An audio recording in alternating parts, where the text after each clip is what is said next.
Muy buenas tardes a todos y a todas. Bienvenidas a este sexto curso virtual abierto y gratuito en Patrimonio Cultural para este año denominado Patrimonios Vivos y Derechos Culturales. La especialización en patrimonio cultural, en la gestión del patrimonio cultural, la maestría en patrimonio cultural de la Universidad Pedagógica y Tecnológica de Colombia y el Centro Regional para la Salvaguardia del Patrimonio Cultural Inmaterial de América Latina, Crespial, en sus 20 aniversarios, les da la bienvenida a esta sesión denominada Lo político en lo cultural.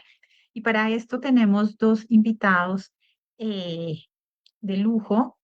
Desiree Tosi, que nos acompaña desde Brasil, es doctora en estudios étnicos y africanos de la UPA, directora de articulación y gobernanza del Ministerio de Cultura de Brasil, experta en patrimonio cultural y gestión de políticas públicas. Muchas gracias, Desiree, por acompañarnos. También nos acompaña David Aruquipa. David es investigador y activista boliviano por los derechos de las personas LGBTI. Ocupó el cargo de director general de Patrimonio Cultural en el Ministerio de Culturas de Bolivia. También fue presidente del colectivo TLGB de Bolivia y ha trabajado en campañas por el derecho a la educación para la UNESCO. A Desiree y a David, muchísimas gracias por acompañarnos hoy en este conversatorio que cierra todo un ciclo de conferencias que hemos tenido precisamente acercándonos a esos patrimonios vivos y a los derechos culturales. Y precisamente sobre este tema quisiera que comenzáramos a hablar, a reflexionar un poco cómo es esa relación entre lo político, lo cultural y lo patrimonial. ¿Cómo entienden ustedes ese cruce en esas tres grandes dimensiones que todo el tiempo se están cruzando pues en la gestión del patrimonio cultural y en el oficio que hacemos y que está llena de tensiones, relaciones, contradicciones, una redefinición constante de todos estos campos, etcétera? Entonces, no sé si Desiree o David, quien quisiera iniciar contándonos un poco de su experiencia y planteándonos una respuesta a este interrogante, cómo entender esta relación entre lo político, lo cultural y lo patrimonial. No sé cuál de los dos quisiera iniciar. Podemos empezar por David. Buenas tardes a todos. Buenas tardes. David, si quieres, adelante.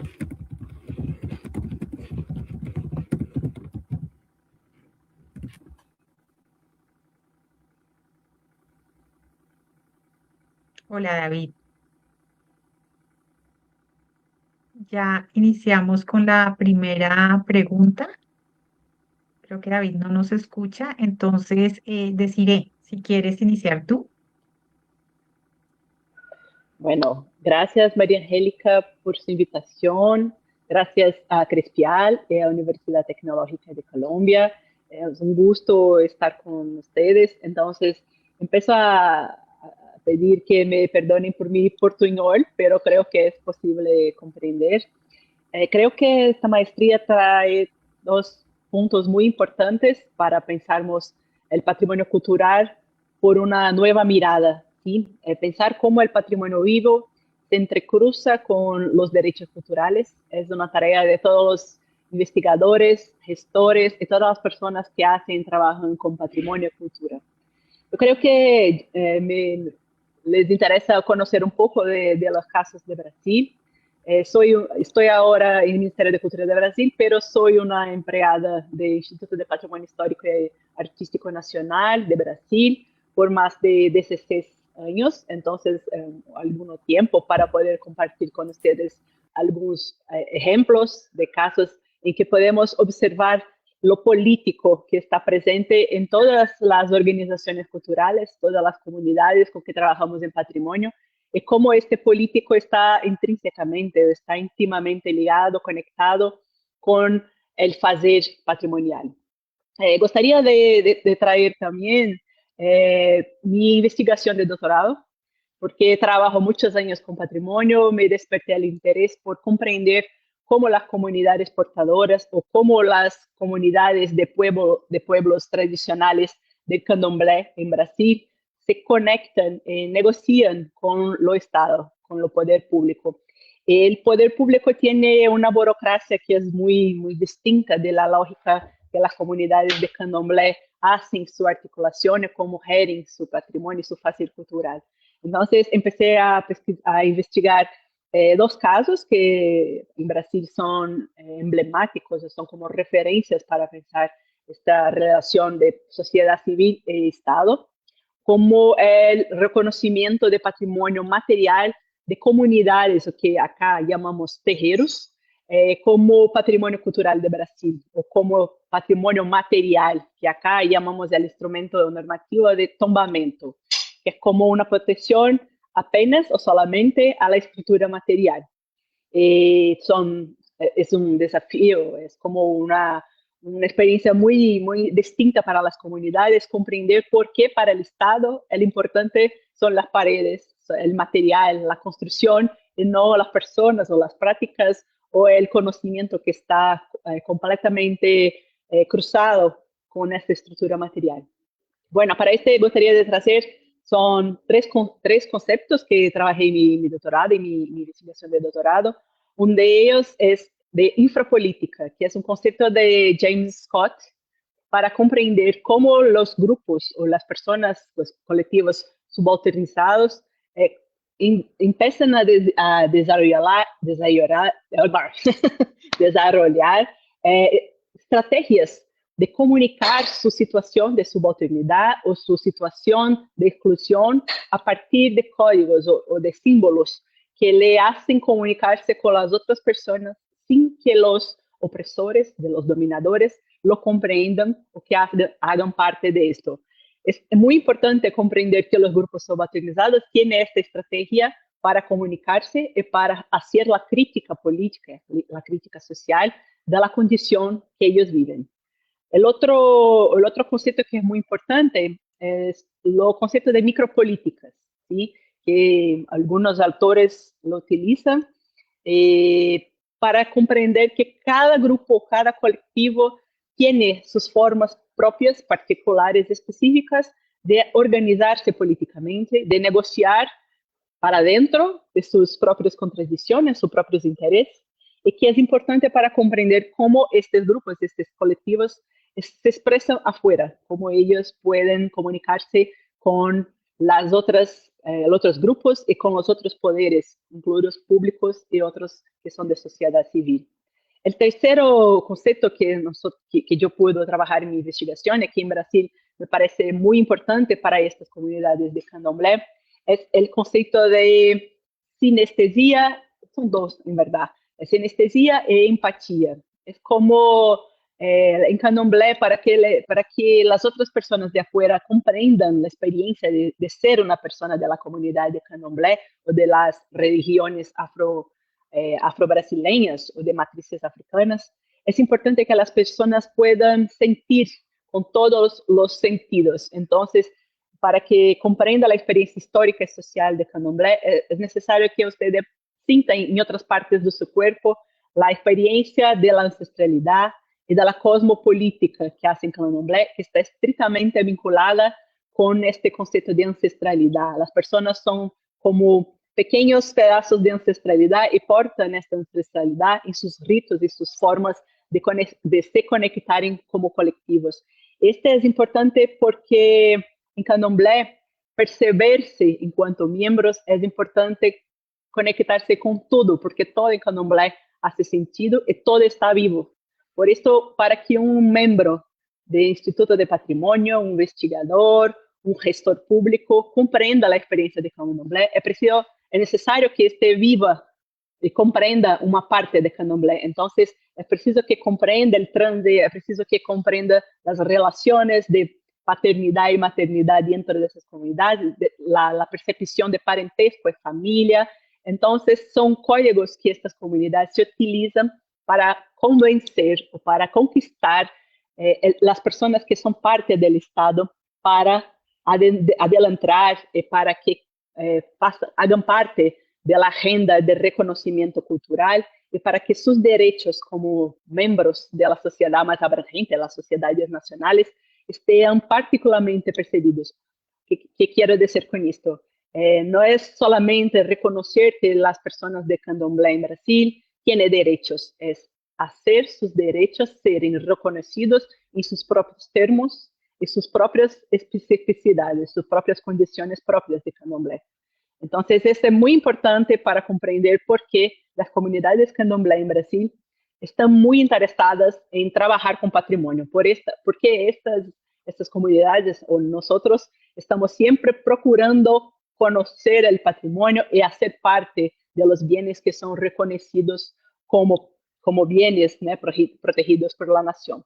Entonces, con estos conceptos de cosmopolítica, sinestesia, empatía, micropolíticas e infrapolítica, quería trazer 3 ejemplos, ¿sí?, de bienes o de comunidades en Brasil que hacen una experiencia de traducir sus organizaciones políticas o sus lógicas, sus formas de estar en el mundo, sus ontologías particulares para conectarse con la sociedad nacional y hacer parte de un conjunto de bienes que son reconocidos por su contribución nacional, que son los bienes reconocidos como patrimonio. Pero es importante que nosotros observamos que estas personas están el centro de este proceso de reconocimiento y el discurso de reconocimiento, porque creo que este es el punto de pensarmos cómo el patrimonio vivo es político, ¿sí? Entonces, María Angélica, si me adelanto mucho en tiempo, por favor, interceda, puede me cortar y me interrumpir, esté a vontade.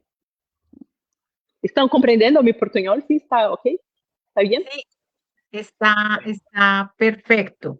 Muchísimas Bueno, gracias, Desiree. Creo que nos das una pauta de entrada bien interesante de estos conceptos que nos presentan y sobre todo creo que desde la lectura de cómo estos colectivos subalternos pues pueden, si se quiere, jugar, retar ese poder para también insertarse en esas narrativas y esas tramas nacionales.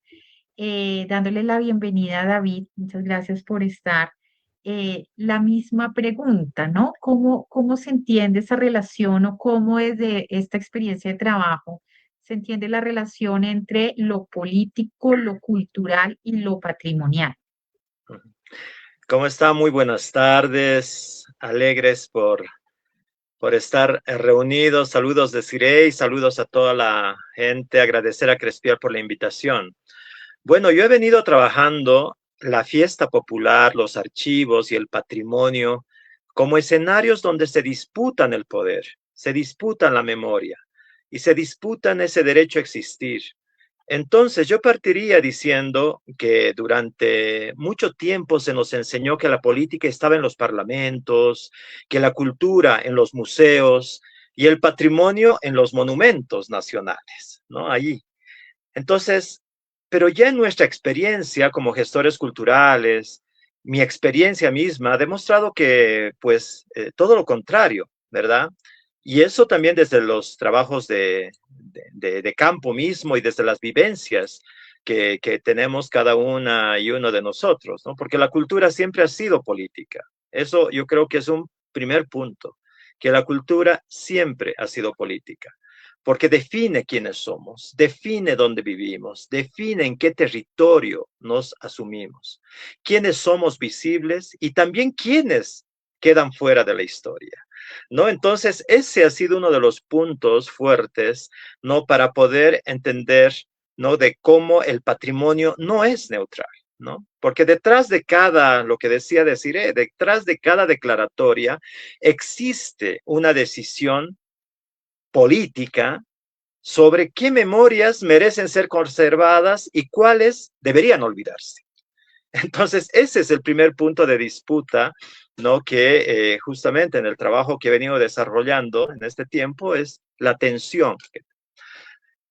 Por eso me gusta decir que el patrimonio no solo conserva, ¿no?, el pasado, disputa el futuro. Eso es lo más fuerte, porque en este momento estamos disputando el futuro, ¿no? Y cuando incorporamos las memorias de las diversidades sexuales de la población LGBTI, como también se las conoce, y que en épocas anteriores, ¿no? La población marica, eusa, ewa, y como en muchos países tienen sus distintas formas de autonombrarse desde su diversidad sexual y de género, cuando incorporamos estas memorias, y no solamente estas, sino también de los pueblos indígenas, de las mujeres, no, no estamos ampliando simplemente una colección de memorias, de retazos, de fotografías. Estamos ampliando democracia, ¿no? Estamos ampliando democracia y eso creo es un punto importante a discutir, ¿no? Entonces, este ha sido uno de los principales trabajos y aportes, ¿no? A la reflexión académica, demostrar que en el caso de estudio que yo tengo, que la fiesta popular no solamente es un acto ritual, religioso, folclórico, sino es un escenario donde históricamente se han negociado identidades, se han planteado jerarquías, afectos, exclusiones, resistencias. Y esa mirada no suele aparecer en los estudios tradicionales sobre patrimonio, ¿no? Porque por esta misma situación, ¿no? Vuelvo a reiterar, ¿no? Nos han enseñado que lo político está en los partidos, en los parlamentos, porque en algún momento hasta tú preguntamos en el día a día, en la cotidianidad a muchas de nuestras gentes, eh, ¿tú eres político? No, yo no hago política, ¿no? Y claro, estamos haciendo política constantemente. Entonces yo creo que ese es un punto de tensión, porque la política, en el caso del estudio que fui trabajando desde la fiesta popular, la política también ocurría en las chicherías, ¿no? En los espacios festivos, patronales, en las bandas de música, en un ensayo de las danzas, de las diversas danzas de mi país, la morenada, la diablada, está la política en una fotografía familiar, en una danza del Carnaval de Oruro o el Gran Poder, que ambas son patrimonio de la humanidad, porque allí también se están construyendo relaciones de poder, formas de reconocimiento y también maneras de pertenecer a una comunidad, ¿no? Entonces, durante mucho tiempo aprendimos, ¿no? Que la cultura era un espacio neutral, ¿no? Entonces, por eso me interesa pensar el patrimonio no solamente desde los objetos o las declaratorias, sino desde las personas que hacen posible ese patrimonio, ¿no? Porque detrás de cada danza, de cada músico, de cada fiesta, pues estamos los cuerpos, ¿no? Los cuerpos, las historias, las trayectorias, las narrativas que muchas veces permanecen, han permanecido y continúan en algunos casos permaneciendo invisibles, ¿no? Entonces, esos espacios donde la historia oficial casi nunca miraba, ¿no? Que son estos espacios, como les vuelvo a repetir, las chicherías, las fiestas populares, las fraternidades, los camerinos, las bandas de música, la población, ¿no? LGBTI, donde realmente centré parte de mi estudio como un colectivo que yo milito desde ahí, yo soy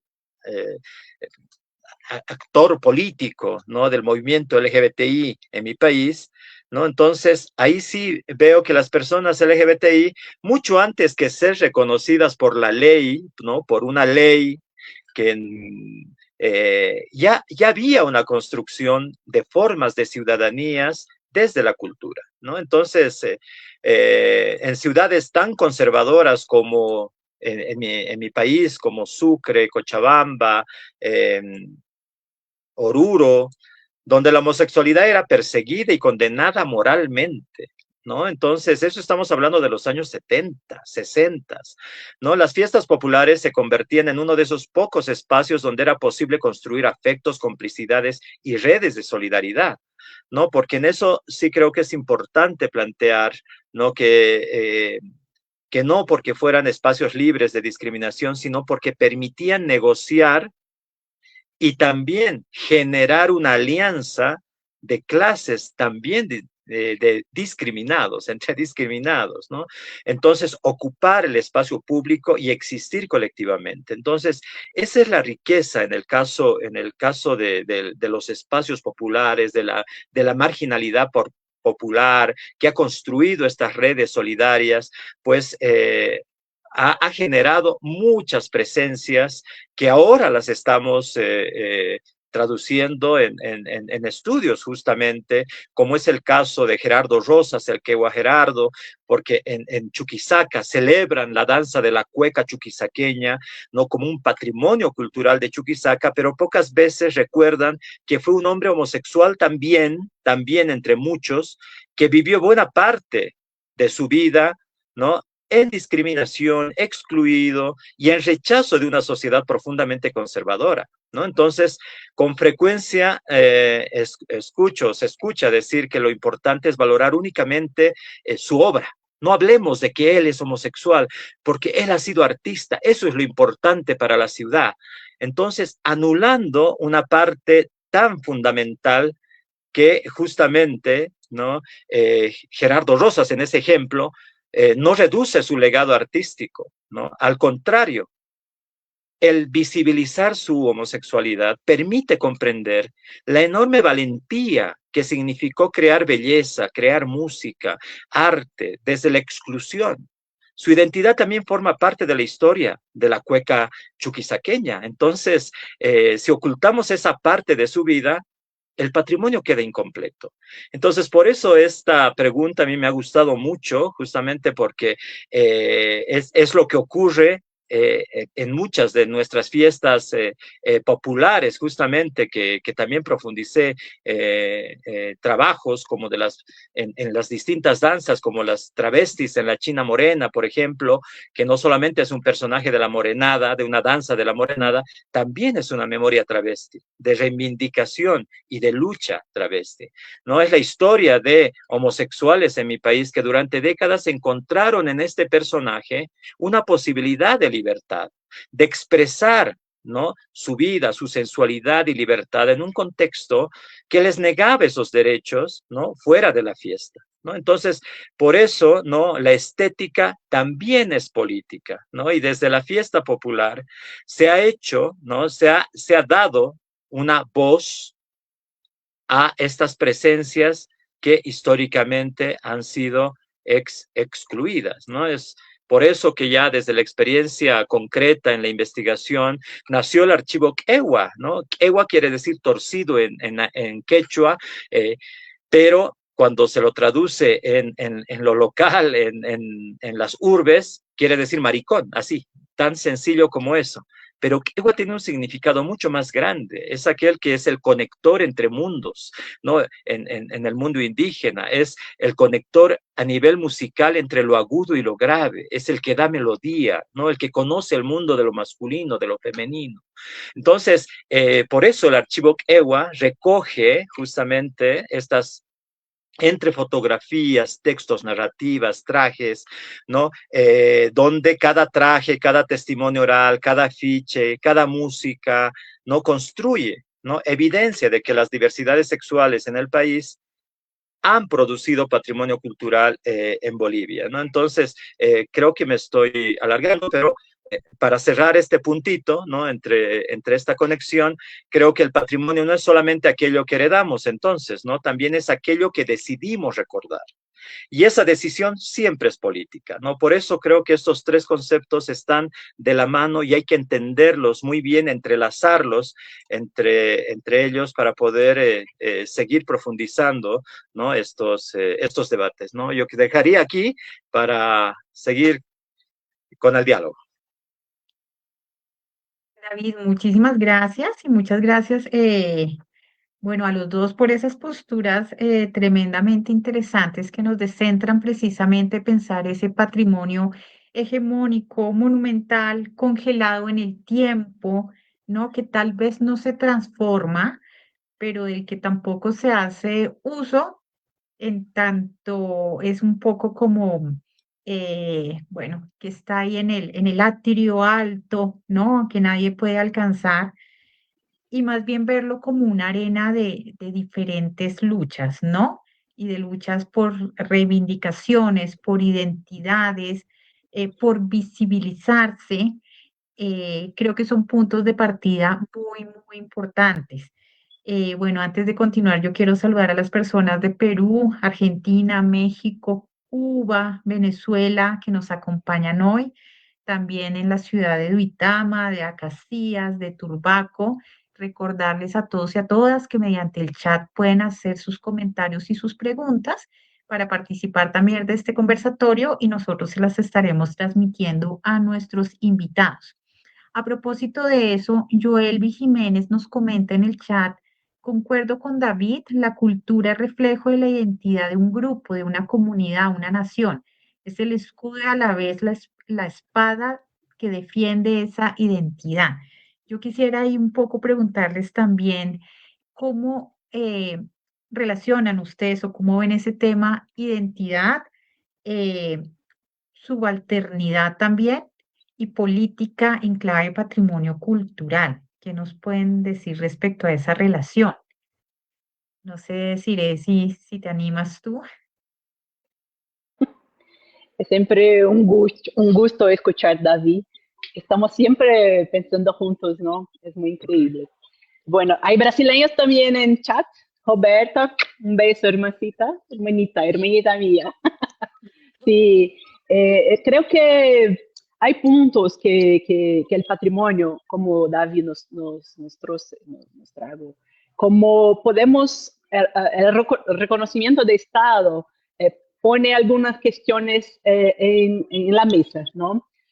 Yo quería traer el ejemplo de Bembé de Mercado, que es un patrimonio, un gran candomblé que ocurre en un mercado en Bahía, en Santo Amaro, una ciudad de Recóncavo de Bahía, que empezó su pedido, su invitación de reconocimiento para que sea reconocido con una fiesta, ¿sí? Como una celebración, la mayor festa de candomblé a céu aberto do mundo, ¿sí? En portugués.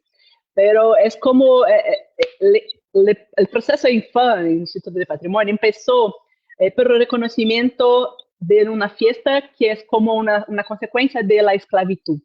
Pero en el proceso de reconocimiento de la comunidad de candomblé de Bembé, empezaron a decir que no les estaba interesadas a ser reconocidas por su herencia de esclavitud, pero la posibilidad que el cierre de esclavitud les troce para ponerse en espacio público, para poner su candomblé en las calles.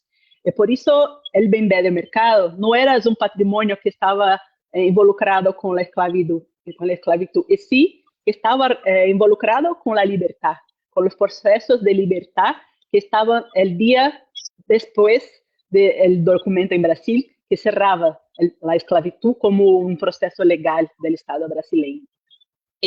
Es muy interesante como este reconocimiento como un patrimonio de Brasil, y hoy ellos están planteando para ser un patrimonio de la humanidad por la Convención de 2003 de UNESCO, está en la cola, esperando para ser el próximo. Creo que 2 o 3 comunidades están también esperando este reconocimiento de Brasil en la UNESCO. Pero es importante que podamos también comprender cómo la comunidad, son 13 comunidades, 13 terreiros de candomblé en Brasil, se organizaron para hacer esta negociación con el Estado brasileño. El patrimonio les posibilitó ponerse en otro lugar para negociar, para decir, para así demostrar sus códigos culturales, sus valores, como David nos puso sobre la comunidad LGBT en Latinoamérica, que es muy increíble, que como tenemos experiencias históricas similares que son compartidas, es muy increíble todas las veces que la escucho. Porque Bembé de Mercado tras las personas que estaban a margen, a la orilla de la sociedad de la esclavitud, se ponen como portadoras de un reconocimiento del Estado, de su importancia, de su contribución para la lengua, para los hábitos, para los comportamientos de la sociedad brasileña nacional. Y creo que es muy importante también considerar el proceso de reconocimiento de otra comunidad en Bahía, que es Tumbajuçara, que cambió los criterios y valores que el Estado brasileño pone para el reconocimiento. Entonces, acá Es importante para que un bien cultural sea reconocido, que sea monumental, que sea único, auténtico, que sea como la única pérola existente en un desierto. Pero el Tumba-Jussara le puso a Brasil, después al Estado, una otra inversión de esos valores. Le preguntó, sobrevivir, ser resiliente a la experiencia histórica del racismo en nuestras Américas, en nuestro mundo, nuestra sociedad, no es algo auténtico. Sobrevivir conservando sus tradiciones, su ancestralidad, sus ritos, su lengua, no es algo que es extremadamente auténtico, único, monumental. Estar en un territorio, una comunidad, con todos los problemas fundiarios que Latinoamérica trae, y Brasil no está afuera, es como todos nosotros, el problema de la tierra, la exclusión de las personas pobres o de las personas que son pretas, negras, de los derechos a la tierra, a su territorio, es común entre todos nosotros.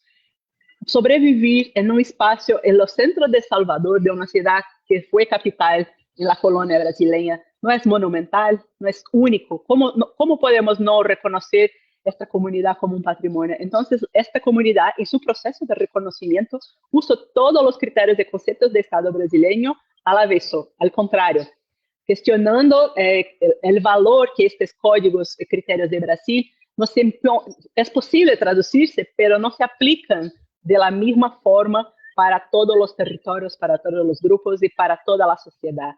Le puso a la diversidad el derecho al reconocimiento de sus propios códigos políticos como único, como auténtico y como monumental. Creo que son ejemplos que podemos traer estas reflexiones que David nos trajo también. Muchas gracias. Desiree, muy interesante tu intervención a propósito de las sesiones que hemos tenido en el curso. Hemos tenido dos experiencias, la de los voladores en México, pero también el Museo Afroperuano, ¿no? De Saña en Perú, donde precisamente nos comentaban cómo el museo ha servido para que la comunidad reconozca una identidad y una historia, unas memorias que, aunque dolorosas, pues han marcado, digamos, esas luchas que estas comunidades vienen gestando y que además han encontrado una serie de elementos para cohesionar a la comunidad, en torno, por ejemplo, de la música, del rescate de la tradición, de la elaboración mismo del museo, de los trabajos pedagógicos que hacen. Entonces, cómo el patrimonio, ¿no? Permite hacer todos esos elementos. David, continúo contigo. Sí. Creo que este tema está entrelazado. Voy a dividirlo en dos partes, porque ya tenemos también como una provocación, ¿no? ¿Y qué tiene que ver esto con los derechos humanos, ¿no? Que seguramente lo vamos a ir discutiendo después.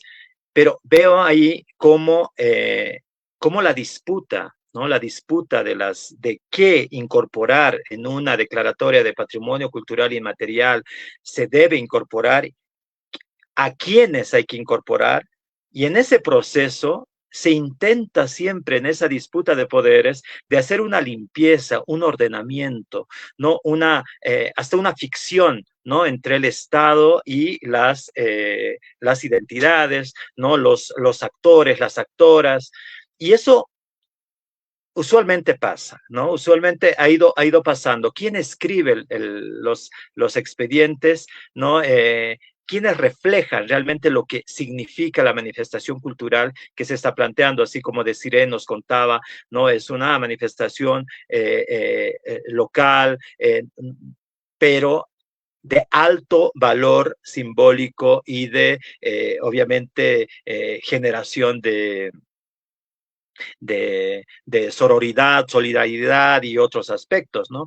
Y eso ha pasado también en el caso de Bolivia, cuando se construye el expediente de la festividad de la Santísima Trinidad del Señor Jesús del Gran Poder.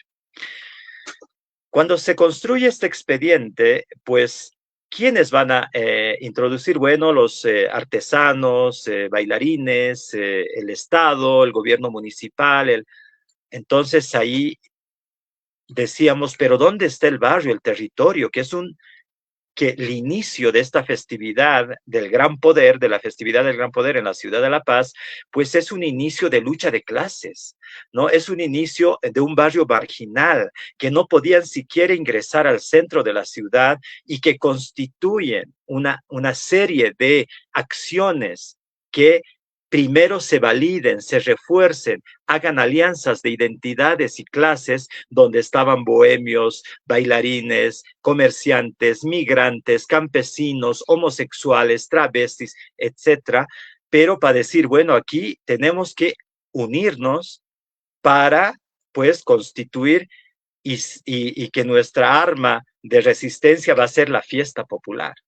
Entonces, es otro sentido de construcción, ¿no? De lo patrimonial, porque es una fiesta reciente. El Gran Poder es de 1923, ya como festividad, ¿no? Barrial.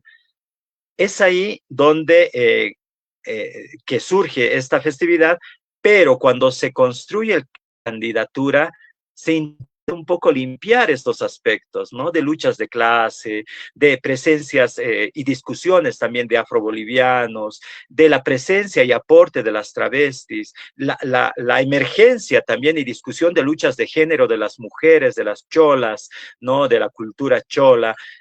Entonces, ahí es donde planteamos, no. Ahí la disputa también entre las mismas actorías para decir, no, hablemos, ¿qué ha sido esta fiesta? Ha sido un espacio de resistencia, ha sido un espacio donde se ha constituido y se ha desarrollado, ¿no? Un proceso de lucha y también resistencia social, ¿no? Se ha abierto una posibilidad de asfixiar la ciudad de La Paz burguesa desde nuestras presencias, ¿no? En ese momento, pobres, de comerciantes, de campesinos, de quienes estamos construyendo, ¿no? Esta nueva, la ciudad de La Paz. Entonces, esa historia, pues cuesta también, ha costado incorporarlo en el expediente, pero es uno de los pocos expedientes, revisando muchos, que habla de una fiesta religiosa, pero desde también un enfoque político de resistencia, lucha de clases, de la fiesta como un espacio de visibilidad, de identidades, ¿no? De lucha de social, ¿no? De la población LGBT y otras, ¿no? Entonces, por eso creo interesante, ¿no? Conectar nuestras intervenciones y seguir, ¿no? Leyendo en otros códigos, porque también hasta el mismo hecho de construir los expedientes es una lucha de política constante y son relaciones de poder de quién escribe, qué va a incluir y qué no va a incluir. Entonces tenemos que estar muy atentos en estas situaciones porque de lo contrario no hubiese ingresado esta posición que desde la investigación y desde el libro que tengo, que publiqué el 2012 antes del expediente, que se llama La China Morena, Memoria Histórica Travesti, no hubiese ingresado como libro y bibliografía de este expediente, ¿no? Que refuerza parte del texto del expediente del Gran Poder, ¿no? Entonces, creo que es muy interesante ir analizando y no tener miedo también en las discusiones que puede generar el momento de construir, ¿no? Un expediente, porque ahí ingresa la parte, ¿no? Procedimental, gubernamental, política y también estos intentos siempre de querer borrar o anular, ¿no? Identidades que son parte de esta manifestación cultural. Muy bien, muchas gracias. Tenemos ya una pregunta que enuncia Frida. Frida nos comenta, bueno, primero saluda, me parece excelente las ponencias de ambos expositores y me gustaría consultar, ¿el patrimonio cultural es un instrumento de preservación de la diversidad o es un mecanismo para legitimar relaciones de poder y excluir determinadas manifestaciones culturales? ¿Qué podrían Uy, contestarle ustedes a Frida? es la pregunta constante, ¿no? Yo creo Un que es... millón, millones de dólares. Sí, Sí, sí. Bueno, yo creo que un poco en mi respuesta lo planteé, que para nosotras, ¿no? Nosotros quienes hemos estado en estos procesos de patrimonialización, pues ha sido una estrategia también, ¿no? Una estrategia política de visibilizar identidades y prácticas que no eran reconocidas, ¿no? Entonces, eso fue es importante ese aspecto. Ahora, obviamente, internamente, ya a nivel de estados, obviamente que es una disputa constante de poder también, ¿no? O sea, y eso va hasta un nivel de cómo el Estado mira el patrimonio cultural, qué va a inscribir en las listas una festividad que reúne a 500,000 personas o una manifestación cultural que o la población ejecutora es de unas 10,000 personas o 5,000 personas, ¿no? Entonces también ahí hay esas disputas constantes de poder que muy bien lo planteó también Desiree en su intervención, que creo que es una constante disputa en estos procesos de patrimonialización, ¿no? Deciré, adelante. Creo que, bueno, voy a decir un poco sobre mi perspectiva, que es de una historiadora. Creo que el patrimonio tiene la capacidad, la finalidad o la misión, no sé qué podemos pensar, pero la misión es que tenemos que traducir cómo los diferentes grupos traducieron su experiencia histórica o sus experiencias históricas a través de la cultura.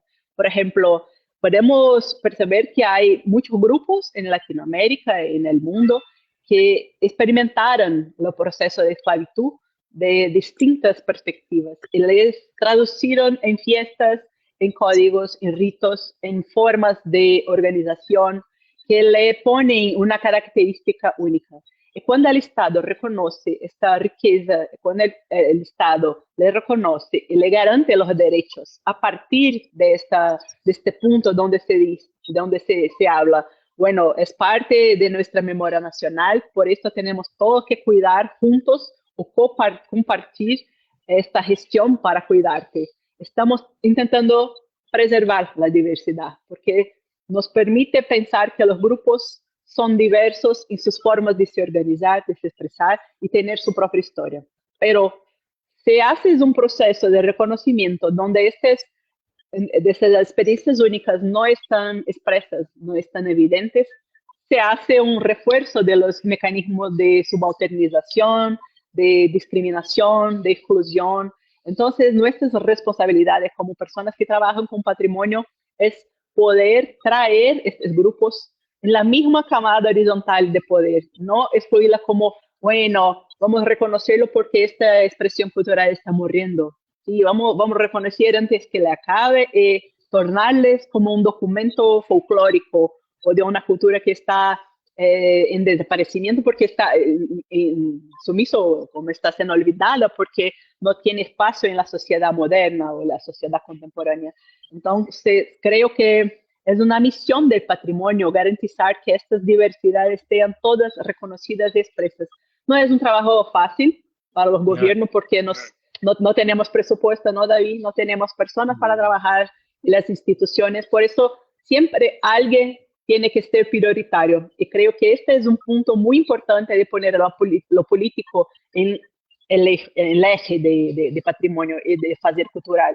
Porque cuando se comprende que algunos reconocimientos son imprescindibles para romper estos mecanismos de discriminación, segregación y opresión, tenemos que priorizar, es decir, este es importante que reconocemos, que tenemos que traer a luz para que toda la sociedad, todo el mundo, el continente, les pueda comprender como personas que tienen derechos. Entonces, creo que la pregunta depende de cómo son hechos los procesos de reconocimiento. Muchas gracias. Desiree hace un momento nos decía un poco que también el patrimonio cultural permitía el reconocimiento de derechos, pero desde los propios términos de las comunidades, ¿no? Desde sus propios términos. Y quiero con esto pasar a la segunda pregunta que les propusimos, que tiene que ver precisamente con la forma en que el patrimonio cultural permite ampliar los derechos humanos, ¿no? La historia de los derechos humanos hace una historia histórica de luchas que hoy siguen teniendo absoluta vigencia. ¿Cómo este patrimonio permite esa ampliación de derechos? Bueno, David.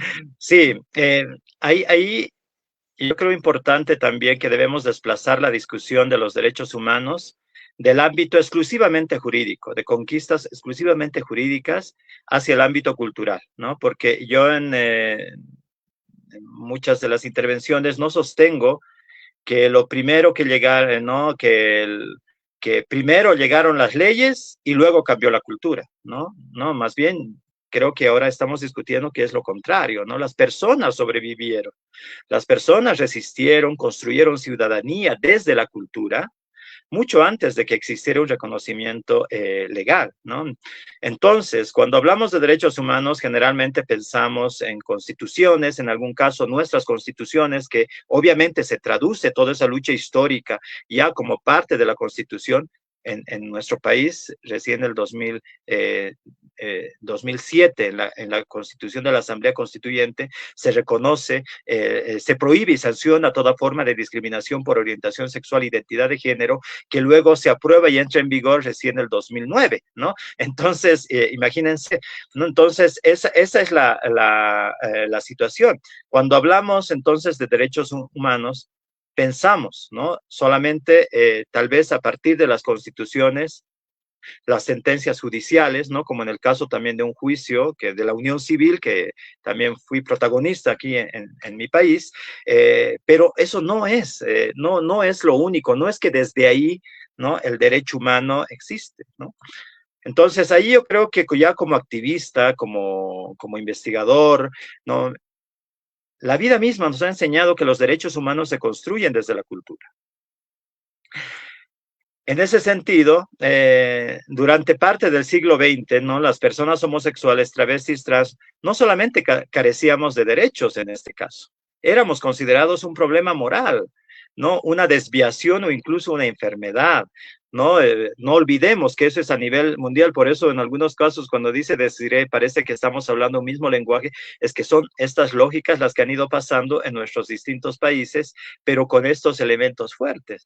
La homosexualidad era una enfermedad mental hasta antes de 1990. Por eso, el 17 de mayo de 1990, la Organización Mundial de Salud retira recién la homosexualidad de la clasificación internacional de enfermedades mentales. Entonces, imagínense, en 1960, en 1970, 80, donde no justamente la población homosexual, travesti, están irrumpiendo las fiestas populares, en muchos casos eran solamente sostenidas en los días de la fiesta, pero después eran consideradas como enfermas mentales, ¿no? Entonces, esas historias también nos hacen ver cómo la conquista, este tema de los derechos humanos, pues ha sido, ¿no? Una acción de lucha constante de mucho tiempo atrás, ¿no? Esto significa que durante décadas de discriminación, ¿no? Tenía una aparente legitimidad científica de social que era normal, ¿no?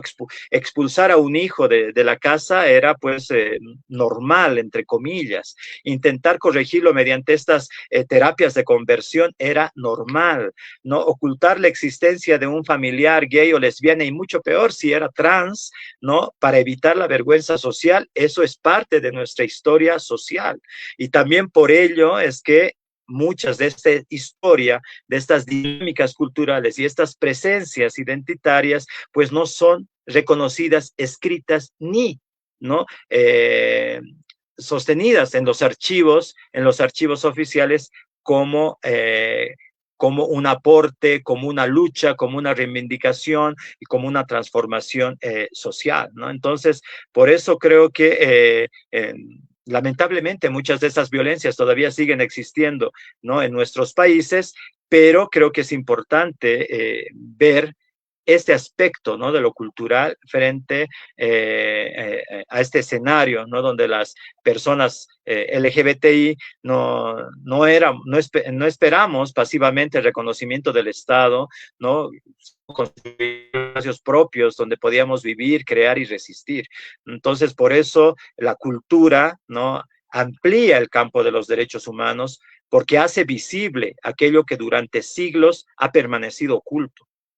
La cultura cambia las preguntas que una sociedad se debe hacer por sí mismas, ¿no? Hasta la presencia de las mujeres, ¿no? El aporte de las mujeres. Las mujeres no podían, no era permitido, no es que no podían, no era permitido que unas mujeres, ¿no?, que las mujeres bailen en las fiestas populares en mi país. Tenían que estar a los lados de los hombres, llevando la comida, cargando las bebidas, tanto alcohólicas como refrescantes, como agua, para que el marido baile. Entonces, esa era la situación, y no estamos hablando de muy lejos, estamos hablando de los años 60, 70, ¿no? Pero es ahí, a partir de estas luchas, que también eso tenemos que contextualizar en los tiempos políticos del mundo, ¿no? Como la revolución sexual de los años 70, Stonewall, que sucede en 1968, pero antes ya la población travesti estaba en las calles, ¿no? Los movimientos de liberación homosexual de América Latina, el Caribe, los movimientos feministas que ya estaban, ¿no?, abriendo justamente esta discusión, ¿no?, sobre la despatriarcalización, ¿no?, de nuestros estados, ¿no?, de la equidad, ¿no?, de participación política y más, que luego se traduce, ¿no?, en toda visibiliza más bien todas unas prácticas culturales que se estaban dando y que desde ahí también se están disputando, ¿no? Actualmente, pues en la fiesta del gran poder, que es la fiesta que yo he estudiado más, pues ahora hay regimientos de mujeres que ya no están a los lados de los maridos, sino son parte, ¿no? Son parte por derecho, reivindicación y todo aquello de la fiesta popular, que para nosotros como Bolivia, la fiesta popular es la vena más fuerte de conexión como ciudadanos, de reconocimiento como personas. En las fiestas populares se eligen presidentes, se eligen autoridades. ¿Por qué? Porque ahí es donde realmente el pueblo reconoce y dice, eres parte de mi fiesta, puedes representarme porque me conoces, ¿no? Entonces, hay esta situación constante, ¿no? Y creo que, pues, en el tema de los derechos humanos, como hablamos siempre, considero que la cultura tiene ese enorme poder transformador, ¿no?, que modifica los imaginarios, ¿no?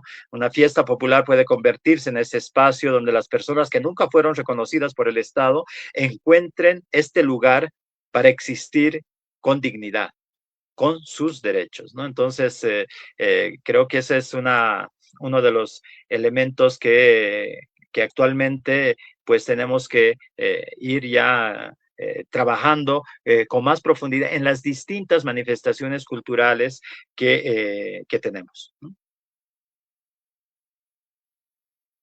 Muy bien, muchas gracias por esa exposición. Desiree, adelante. Me quedé pensando aquí en que David estaba trayendo y quería complementarle, David, porque creo que tenemos una tarea muy importante que es pensar los derechos humanos a través de patrimonio saliendo del código eurocéntrico, ¿sí? Porque las cartas de derechos humanos son todas pactuadas entre los países, pero históricamente en un modelo de ONU, de las Naciones Unidas, ¿no?, o de la UNESCO.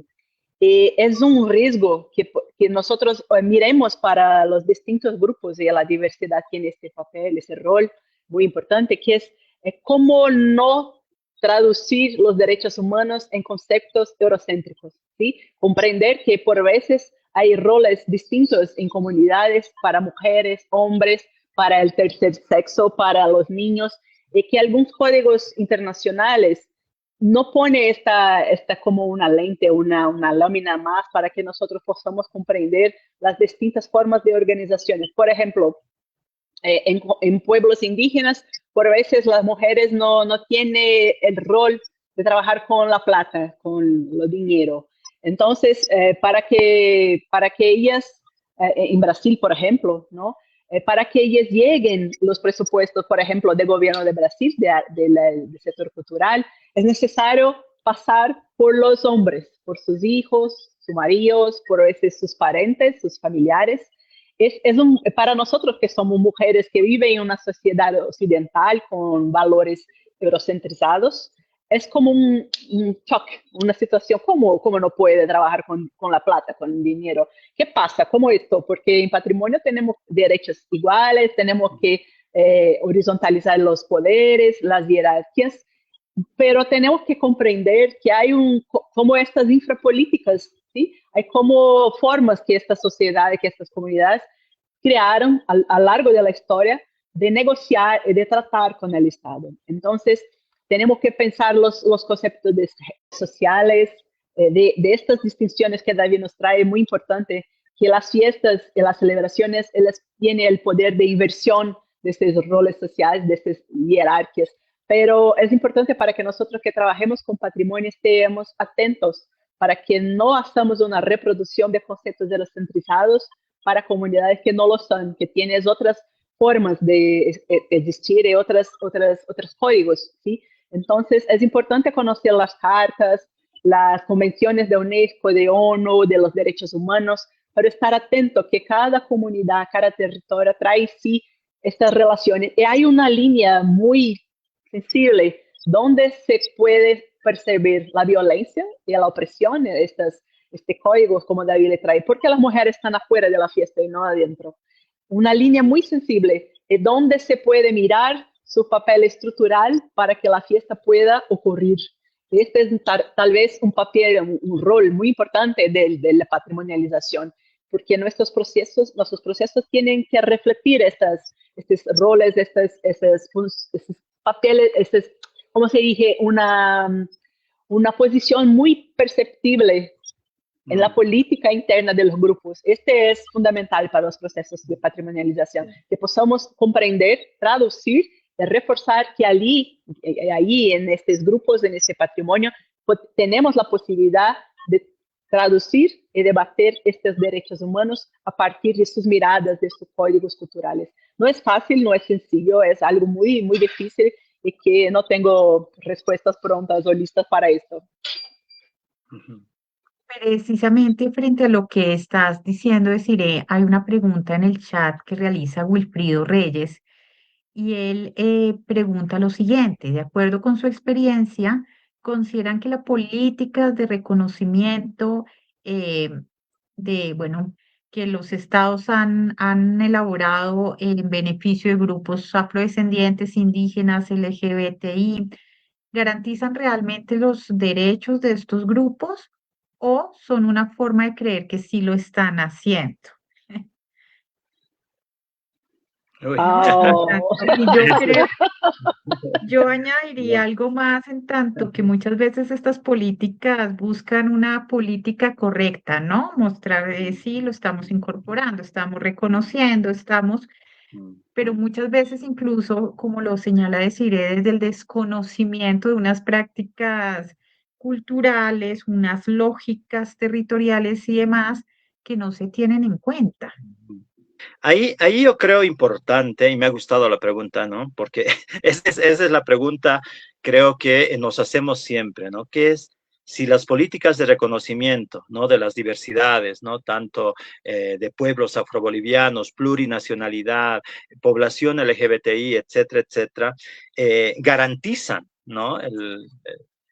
La acción de los derechos humanos. Y ahí yo digo, entonces, entendamos qué es una política pública, primero, ¿no? Y ahí podemos evaluar nosotras y nosotros mismos si realmente es una condición o simplemente es declarativa. esta política de reconocimiento. Porque una política, ¿qué es lo que tiene? ¿No? Una política, obviamente, está a cargo de la normativa, es lo normativo, ¿no? Lo que dice, se declara, bla, bla, bla, bla, bla, bla, lo normativo, pero también es una parte estructural, tiene que generar un instrumento estructural que garantice que esta política pues llegue a la población en general. Haya, ¿no?, recursos humanos y recursos técnicos para que se traduzca en esa justamente satisfacción, ¿no?, de los derechos humanos de las personas y también pues la inversión pública, ¿no? Porque si no invertimos, si decimos, se prohíbe y sanciona toda forma de discriminación a la población por orientación sexual, identidad de género, no hay un recurso económico, inversión pública, los medios de comunicación continúan, ¿no?, haciendo, monopolizando y tal vez haciendo no generando, digamos, estos mecanismos de comunicación sensible a la visibilidad de estas poblaciones, etcétera, etcétera. Entonces, ahí mismo podemos ir evaluando que muchas políticas son declarativas solamente, ¿no? Porque el momento de que sale la política, ¿no?, de reconocimiento y más bien ahí, como nosotras cuando nos reunimos decimos, ahí recién está empezando, ahora sí, la lucha de transformación también, de transformación de la estructura de un Estado. Y eso es lo complejo, ¿no? Eso es lo complejo.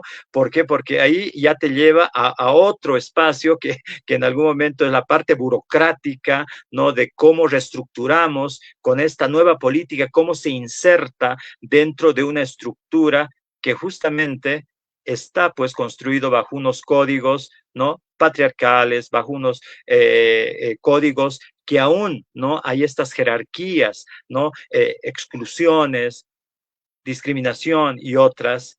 Entonces, ahí yo creo que sí es un trabajo fuerte y también de reflexión constante, estimado, quien ha hecho la pregunta, ¿no?, que obviamente lo voy a seguir analizando y desmenuzando. Gracias, Desiree. Creo que David pone dos puntos importantes. El patrimonio no es matrimonio, ¿no? Por esto está muy a raíces la patria la propiedad, ¿no? Por eso tal vez, quizás, si fuera matrimonio, teríamos una otra relación de la sociedad con el Estado, pero creo que el patrimonio no está arriba de la estructura social de nuestros estados, en nuestras sociedades. Pero creo que hay dos puntos importantes que podemos pensar por esta pregunta. Creo que es la pregunta que nos pone el check de derechos culturales, de derechos humanos y patrimonialización. Que yo creo que el proceso de reconocimiento, cuando una comunidad está realmente, efectivamente involucrada, hay un proceso que es de organización del discurso que la comunidad quiere poner afuera, quiere traducir para la sociedad nacional más abrangente. Esto es un proceso increíble porque cuando se tiene que parar, escoger o qué se puede demostrar, mostrar, lo que no se puede, que es íntimo, que es propio, como estos conflictos de interés, estas peleas que son internas a los grupos. Es posible que los grupos también empiecen a pensar cómo obtener o cómo conseguir luchar por sus derechos. Yo creo que no hay ningún derecho, ninguna conquista que viene sin lucha. No hay transformación, no hay revolución, no hay ninguna transformación de las estructuras de poder de la sociedad que no viene con lucha. Y creo que hay dos formas. Esta por la organización de los discursos, de la narrativa de patrimonio. Es posible escoger, la comunidad puede escoger lo que se puede mostrar, lo que se quiere que sea escuchado y que sea expuesto a la sociedad.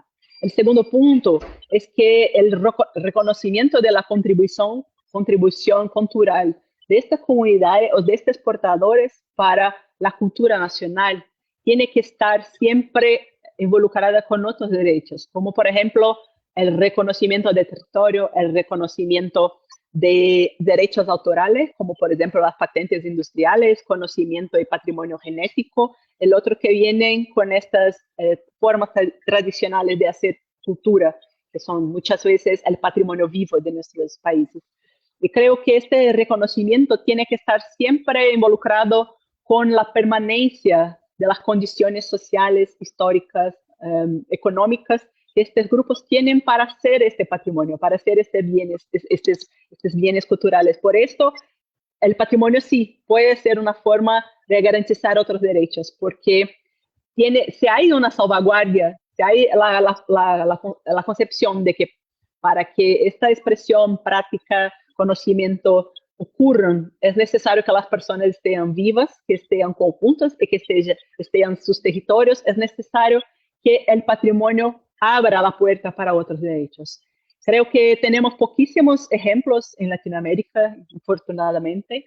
Creo que yo puedo traer el ejemplo de un terreno en Bahía también, que es de la Casa Branca, pero es un proceso un poco único porque ocurrió en un periodo de Brasil en que estaba se cerrando la dictadura militar y que había una fiebre por los derechos, por una construcción de una nueva constitución. Entonces se reconoció un terreiro de candomblé como patrimonio material, o sea, un tombamento, está intrínsecamente involucrado con la garantía que esta comunidad, que estas personas se quedarían en la tierra que le estaban amenazadas por la especulación inmobiliaria de la ciudad. Pero esto es un proceso que yo puedo contar en las manos, como uno en 1986, 87, y que hoy muchos terreros, muchas comunidades de candomblé intentan lo mismo proceso para garantizar su tierra. Creo que Roberta sabe que participó en nuestra comunidad. Es un proceso en que nosotros estamos intentando hacer con que el reconocimiento del patrimonio esté estrictamente garantizada la permanencia de nuestra comunidad en nuestra tierra. Es como una posibilidad de garantizar que la cultura sea el argumento y la narrativa para garantizar la permanencia de las otras condiciones culturales para que este patrimonio continúe a existir, a estar vivo. Creo que estos son dos puntos para nos pensar. Muy importantes, muchísimas gracias. Bueno, yo les propondría continuar con la tercera pregunta que les hicimos, que creo que también puede ser muy interesante y es precisamente cómo estas políticas en torno al patrimonio pueden o potenciar la materialización de derechos o limitar esa materialización de derechos culturales. ¿Qué nos podrían decir ustedes? Bueno, yo creo que ya después de todo lo que hemos conversado, ¿no? Más bien tendríamos que hacernos una pregunta, ¿no? ¿Para quién hacemos las políticas patrimoniales? ¿No? Es justamente es la discusión que en última intervención de Desiree se plantea, ¿no? Que los derechos culturales, si bien es un derecho a existir, a su música, a su danza, es un derecho a su territorio, es un derecho al vivir bien, es un derecho, ¿no? Que está articulado a otros derechos, ¿no? Entonces, por eso creo que durante mucho tiempo las políticas públicas de patrimonio han estado orientadas principalmente a proteger, ¿no? Los bienes culturales, eso ya lo hemos discutido, ¿no? Los monumentos, los centros históricos, ¿no? Las músicas, fiestas, ese trabajo ha sido y es fundamental, se tiene que hacer. Ha permitido conservar un patrimonio extraordinario, ¿no? Sin embargo, muchas veces olvidamos que detrás de cada expresión patrimonial existen, ¿no? Justamente, ¿no? Personas, territorios, comunidades que las crean, las transforman y las mantienen vivas a estas expresiones culturales, ¿no? Y ahí aparece la primera gran limitación de muchas de las políticas públicas, ¿no? Que han protegido el patrimonio, pero no siempre han reconocido a quienes lo producen, ¿no? Entonces, en este caso es, bueno, vamos a hacer la declaratoria de tal, pero la población va a seguir, ¿no? Desarrollando esta expresión cultural, pero ya en el tema de los planes de salvaguarda que hablamos constantemente, ¿no? Para poder hacer sus centros de archivos, para poder constituir los museos comunitarios, sus rutas culturales y otras, pues se requieren también los apoyos, ¿no? Y políticas públicas mucho más fuertes que constituyen ese patrimonio cultural si va a ser reconocido, ¿no? Entonces, por eso creo que desde la experiencia ya como investigador, también como gestor político en la gestión pública, ¿no? Yo creo que hay que comprender esta tensión. Y ya yendo al ejemplo, justamente cuando hemos trabajado en la postulación de la festividad del Señor Jesús del Gran Poder ante la UNESCO, entendimos que no bastaban con describir las danzas, la música, los bordados, la organización festiva, había que explicar por qué esa fiesta era tan importante para la sociedad boliviana, todo lo que hemos discutido, por qué eran importantes los archivos, ¿no? Y a qué procesos sociales estaba representando esta festividad, ¿no? Entonces, por eso propusimos incorporar esta dimensión que pocas veces aparecían en los expedientes patrimoniales, de reconocer que la fiesta popular también habían sido un espacio de resistencia, de organización comunitaria, de estructurar territorialmente, ¿no? El espacio de acuerdo a la fiesta, la ampliación de los derechos, ¿no? De los derechos culturales, ¿no? Porque las fraternidades, los músicos, bordadores, los artesanos, ¿no? Las cholas paseñas que ya les he comentado, ¿no? Los indígenas también, ¿no? Las personas de la diversidad sexual que aún continúan bailando, ¿no? Habían encontrado en la fiesta el lugar de construir una ciudadanía cuando muchos otros espacios permanecían cerrados. Entonces, estos espacios, estas prácticas culturales sí han sido, ¿no?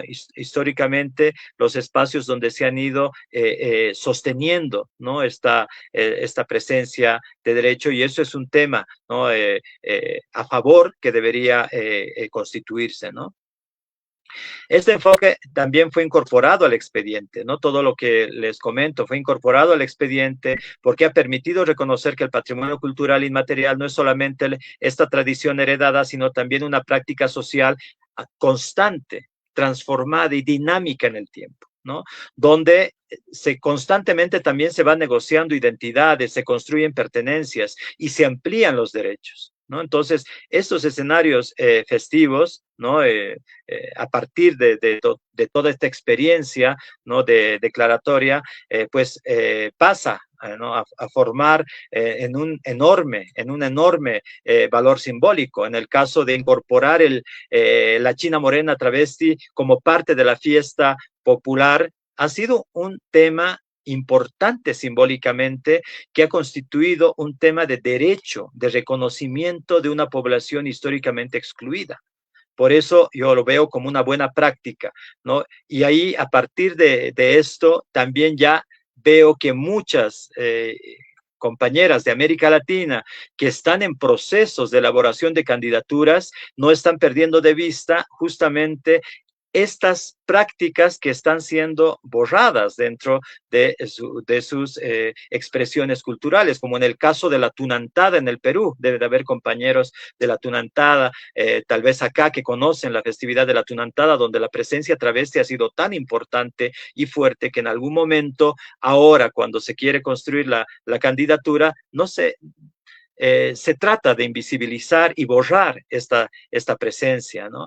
En el caso de los mushes en México, ¿no? Es un patrimonio cultural en sí mismo. Entonces, por eso creo que sí es a la pregunta de cómo las políticas públicas sobre patrimonio permiten o limitan los derechos culturales. Claro que permiten, de acuerdo a la medida de cómo se trabaja en ese marco, ¿no? Entonces, yo creo que no es solamente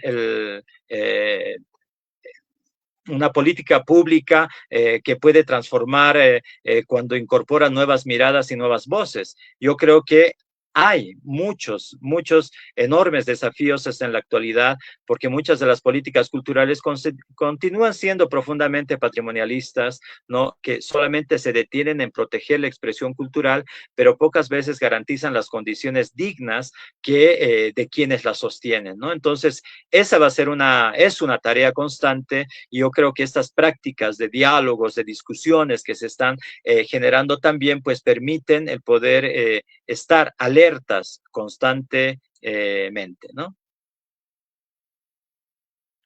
Muchas gracias. Deciré adelante.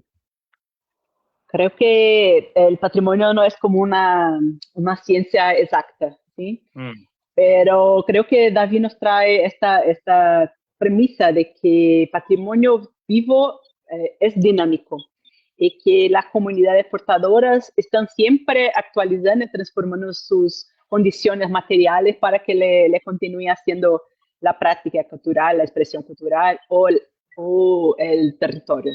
Pero creo que hay un punto importante que por veces hay una micropolítica entre las comunidades que es un riesgo, ¿sí? Como, este siempre fue la forma de hacerlo, mi comunidad y mi familia, entonces esta es la única forma reconocida por el Estado que tenemos que seguir. Sí, es posible que si este pone esta mirada, hay un proceso de homogeneización. Hay un riesgo también de hacer patentes sobre determinadas formas o condiciones de hacer el patrimonio vivo.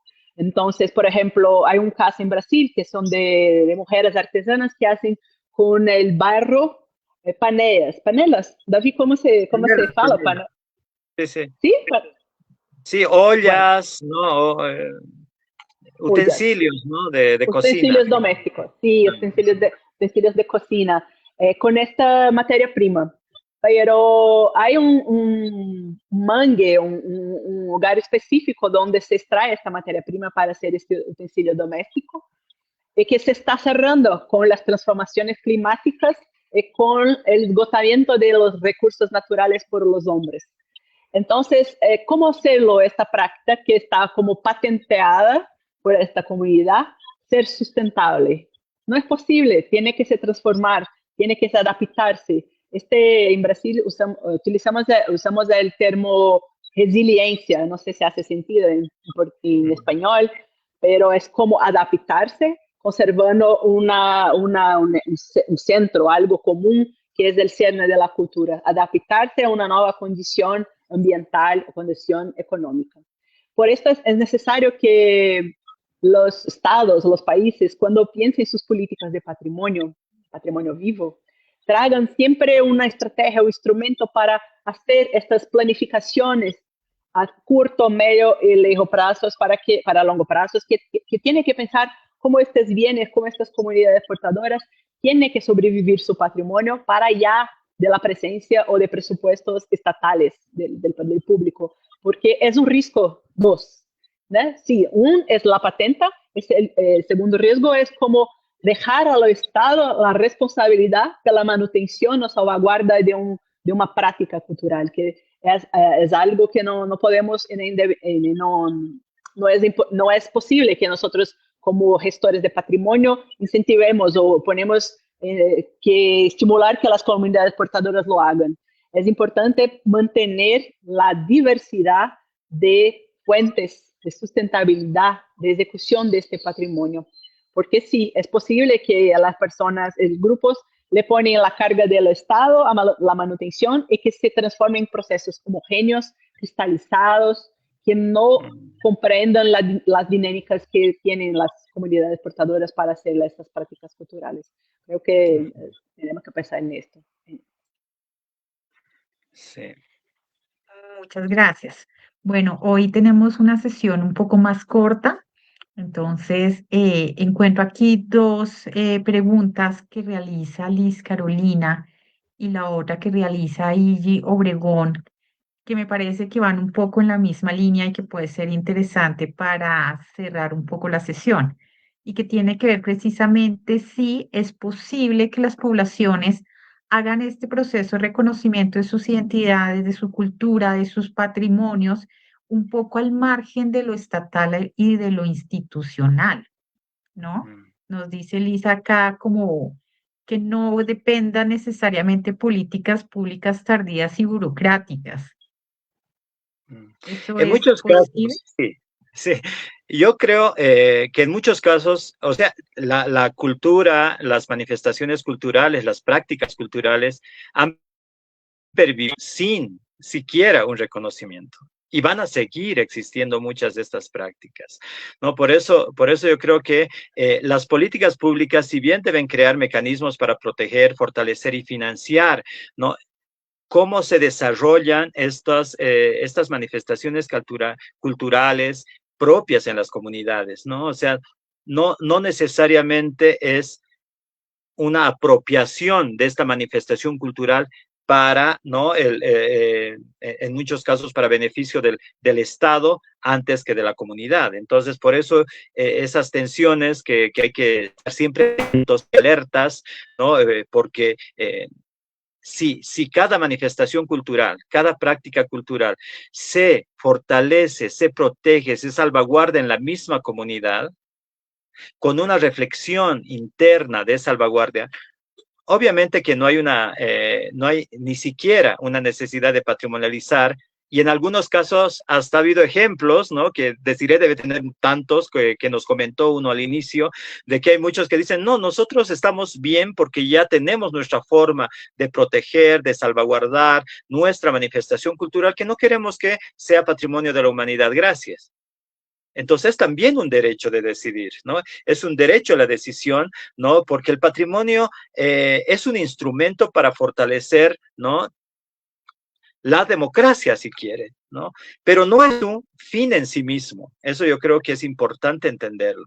No es, no porque eres patrimonio o estás con una declaratoria de patrimonio cultural, existes. No, tú ya existimos de ya, ¿no? Entonces, y si vamos a ver al patrimonio, vamos a ver como un instrumento que fortalece la democracia. Y una democracia, pues sabemos, ¿no? Y eso quienes estamos luchando constantemente por nuestros países democráticos, entendemos que solo estará completa cuando todas las personas puedan reconocerse en su memoria colectiva, en sus identidades, en sus territorios. Entonces, por eso creo que la patrimonialización no es un fin en sí mismo. Yo creo que sí pueden generarse y hay muchas experiencias, ahí sí en eso creo que podemos ir rescatando más bien esas experiencias de autogestión, de salvaguardas internas que se están trabajando sin necesidad de siquiera tener el reconocimiento o tener estas declaratorias de patrimonio cultural, ¿no? Entonces, por lo menos eso yo he visto en algunas manifestaciones culturales, ¿no? Esa solvencia, esa reflexión y madurez, ¿no? De poder asumir como unidad, ¿no? La salvaguarda, la gestión de su patrimonio cultural. Muchas gracias, Desiree. Yo estaba acá pensando en ejemplos. Creo que hay también una concepción de patrimonio es selección. No se puede patrimonializar o reconocer como patrimonio todo el sistema cultural o todas las prácticas que un grupo o una comunidad portadora hacen. Entonces, creo que el proceso de patrimonializar tiene una obligación de hablar directamente con las comunidades sobre las consecuencias del proceso de reconocimiento, lo que traen como exposición pública de puntos que para ellos son muy sensibles. El proceso tiene que ser negociar lo que se va a poner a público, que se va a traer para todo el mundo acerca de los patrimonios. Entonces creo que hay un caso muy interesante en Brasil de un pueblo indígena, Carajá, que fue procurado por un equipo de antropologistas que estaban interesados en reconocer un rito de iniciación de niños, cuando salían de la niñez para la vida adulta. Entonces los caciques le preguntaron, ¿por qué quieren reconocer esto? Y los antropólogos le decían, no, porque es muy emblemático para la antropología este rito de iniciación de niños y queremos, este pueblo indígena está pasando por una crisis económica, un proceso crítico de expulsión de sus territorios tradicionales, y poner la luz sobre esta expresión, sobre esta práctica, les va a ayudar, les va a contribuir a luchar por su permanencia en territorio, reconocimiento de la cultura Carajá. Y después de unos meses que este equipo de investigación de patrimonio estaba en los territorios Carajá, como meses de investigación, estaban como ya empezando la investigación para construir el dossier de reconocimiento, los caciques le procuraron y le dijeron, no queremos que esta práctica sea patrimonio, porque las cosas que son necesarias saber para hacerlos son secretas, son solamente para hombres, son solamente para personas que están responsables por hacerlo con los niños, y es muy estructural para nosotros para que podamos tornarlas públicas, para traerle la luz como un patrimonio nacional. Este rito es un patrimonio Carajá, es nuestro patrimonio, no queremos traerlo. Entonces, estaban presupuestos garantizados para hacer la investigación, la institución estatal estaba toda esperando, ¿sí? Como si ese dossier estaba completo. Entonces, las mujeres de esta comunidad que tienen un rol muy estructurante, que es construir las muñequitas Carajá, les dijeron, vamos a reconocer las muñecas como patrimonio, porque los blancos, los no indígenas, les gusta mucho, les gusta comprar, vienen acá, nos hacen asociaciones. Cuando los blancos miran las muñequitas, luego de pronto reconocen, son bonecas Carajá. Esto es como un patrimonio que queremos que el mundo y Brasil reconozcan como nuestra contribución Carajá para la cultura, para el país, para la sociedad. Entonces se cambió completamente el reconocimiento de un rito de niños para una muñequita Carajá, porque la comunidad comprendía que habían aspectos y elementos que le cabían salvaguardar y no al Estado. Y por eso se cambió todo. Entonces, nosotros que trabajamos con patrimonio tenemos que estar atentos y tener estas sensibilidades para ser muy transparentes con las comunidades, para que sepan que la patrimonialización tiene una exposición y hay riesgos de exposición de su conocimiento, de sus prácticas, de una forma que no es controlada. No es posible que las comunidades la controle. Entonces, creo que este es un punto que tenemos que estar atentos. Muy bien, pues muchísimas gracias, Desiree, por esas palabras y esos ejemplos, a David también. Creo que ha sido una magnífica sesión. De hecho, en el chat tenemos muchos comentarios, pues felicitando la intervención de ustedes dos, lo que nos comentaron hoy y cómo esto pues nos abre muchísimas luces precisamente frente a esas relaciones entre patrimonio cultural y derechos culturales. Entonces, agradecerles nuevamente por estar acá, por compartirnos esas reflexiones y esos conocimientos. A las personas que nos acompañaron en el desarrollo de todo este curso, nuevamente muchas gracias. Las personas que se inscribieron mediante el formulario recibirán un enlace también para otro formulario para que puedan tener su certificado de asistencia. Esto llegará a sus correos electrónicos en los próximos días. Y bueno, esperamos encontrarnos próximamente en otros escenarios donde podamos conocer estas experiencias y seguir reflexionando sobre el patrimonio cultural. Muchísimas gracias a ustedes y a las personas que nos estuvieron acompañando. Muchas gracias. Gracias, cariños. Gracias. Gracias. Saludos. Besitos, David. Salud. Salud. Abrazos. Saludos a todos.